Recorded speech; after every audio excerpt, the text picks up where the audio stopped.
ಪ್ರತಿಯೊಬ್ಬ ನಾಯಕರು ಖಂಡಿಸ್ತಾರೆ. ನೋಡಿ, 2 ದಿನ ಬಹಳಷ್ಟು ಸ್ವಲ್ಪ ನೋಡಕ್ಕೆ ಶರಣಾಗಿದೆ. ಯಾಕಂತಂದ್ರೆ ನನಗೆ ಒಂಥರ ಶಾಕಿಂಗ್ ನ್ಯೂಸ್. ಯಾವತ್ತೂ ಕೂಡ ಯಾರ ಕಡೆಯಿಂದ ಸರಿದ್ರು ಅಂತ ಅನಿಸ್ಕೊಂಡಿಲ್ಲ. ಯಾಕಂದ್ರೆ ಅನ್ಯಾಯದ ವಿರುದ್ಧ ಹೋರಾಟ ಮಾಡಿಕೊಂಡು ಇಲ್ಲಿವರೆಗೆ ಬಂದಿದ್ದೀನಿ. ನನ್ನ ಕರಿಯರ್ ಏನು ರೆಡ್ ಕಾರ್ಪೆಟ್ ಏನಿಲ್ಲ. 26 ವರ್ಷ ಸಂಘರ್ಷ ಮಾಡಿ ಈ ಮಟ್ಟಕ್ಕೆ ಬಂದಿದ್ದೀನಿ.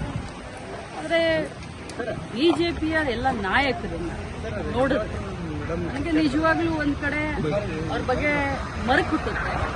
ಇನ್ನೊಮ್ಮೆ ಹೇಳಬೇಕು ಅಂದ್ರೆ ನಾಚಿಕೆ ಆಗುತ್ತೆ.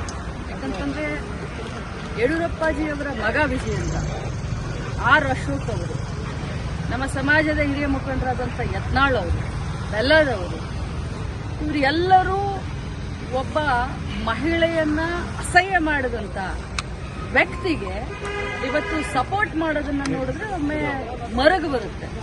ರಾಜಕಾರಣಕ್ಕೋಸ್ಕರ, ತಮ್ಮ ಪಕ್ಷಕ್ಕೋಸ್ಕರ ಬಾಯಿ ತೆಗೆದ್ರೆ ರಾಮ ರಾಮ ರಾಮ ಅಂತ ಹೇಳುವಂತ ಬಿಜೆಪಿಗೆ ನಾಚಿಕೆ ಆಗಬೇಕು. ಹೇಳಿದ್ದು ಅವರು, ಅನಿಸ್ಕೊಂಡವಳು ನಾನು. ಇವತ್ತು ಇಡೀ ರಾಜ್ಯದಲ್ಲಿ ಹಾರ ತುರಾಯಿ ಹಾಕಿ ವೈಭವೀಕರಣ ಮಾಡಿಸ್ಕೊಳ್ತಾ ಇದ್ದಾರೆ ಸಿಟಿ ರವಿ ಅವರು.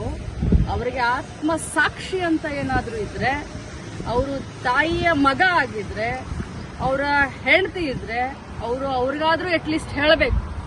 ಅವರಿಗೆ ಅಪರಾಧಿ ಭಾವನೆ ಕಾಡ್ತಾ ಇದೆ. ಆದ್ರೆ ಒಂದು ಮಾತನ್ನ ತಮ್ಮ ಮುಖಾಂತರ ಹೇಳಲಿಕ್ಕೆ ಬಯಸ್ತೇನೆ. ನಿಜ, ನನಗೆ 2 ದಿನ ಬಹಳಷ್ಟು ಆಘಾತವಾಗಿತ್ತು. ಆದರೆ ಅನ್ಯಾಯದ ವಿರುದ್ಧ ಹೋರಾಟ ನಾನು ನಿಲ್ಲಿಸೋದಿಲ್ಲ. ಮತ್ತೆ ನಾನು ಸಭಾಪತಿಯವರಿಗೆ ಮನವಿಯನ್ನ ಕೊಡ್ತೀನಿ. ಯಾಕಂತಂದ್ರೆ ಅವರು ತಮ್ಮ ಮಾಧ್ಯಮದಲ್ಲಿ ನೋಡಿದ್ದೀನಿ, ಅವ್ರು ಹೇಳಿದ್ದಾರೆ, ಇವತ್ತು ಬೆಳಗ್ಗೆ ಹೇಳಿದ್ದಾರೆ, ನಿನ್ನೆ ಹೇಳಿದ್ದಾರೆ, ನಮ್ಮ ಸದನದಲ್ಲಿ ನಮ್ಮ ಏನು ರೆಕಾರ್ಡಿಂಗ್ ಇದಿರುತ್ತೆ ಅದು ಮ್ಯೂಟ್ ಆಗಿತ್ತು, ನನಗೆ ಬರಲಿಲ್ಲ, ಆದರೆ ಮಾಧ್ಯಮದಲ್ಲಿ ಇದೆ ಅಂತ ಹೇಳಿದ್ದಾರೆ. ನನ್ನ ಹತ್ರ ಕೂಡ ಸಾಕ್ಷಿ ಇದೆ, ನಾನು ಕೂಡ ಸಾಕ್ಷಿಯನ್ನ ರಿಲೀಸ್ ಮಾಡ್ತೀನಿ. ಯಾವುದೇ ಕಾರಣಕ್ಕೂ ಸಿಟಿ ರವಿ ಅವರನ್ನ ಕ್ಷಮಿಸುವಂತ ಕ್ರಮೇನೇ ಇಲ್ಲ. ನಾನು ಹೋರಾಟ ಮಾಡ್ತೀನಿ.